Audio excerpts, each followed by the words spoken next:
All right, now new car dealers have warned of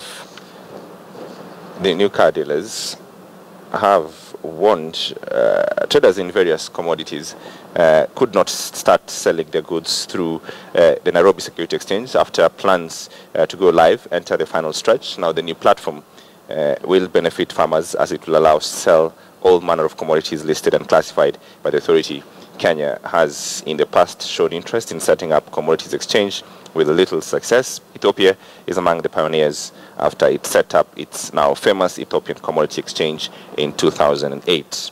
Agriculture is not only the largest contributor to GDP in Africa, but the sector is also the largest employer on the continent. Opening up conversations in this arena will therefore lead to greater opportunities for local business and economic growth, noting that a well-organized pricing information, improved profits, better productivity, and reduced market segmentation, and boosted export quality.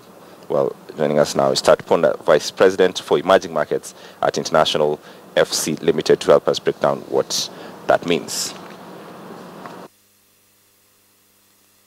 And we are looking at African markets and seeing the need to develop structured trading. So we see an opportunity to bring our expertise, share our knowledge and experience, and help in the process of developing structured markets here in Kenya, in the East African region, and in other centres where we've been delivering.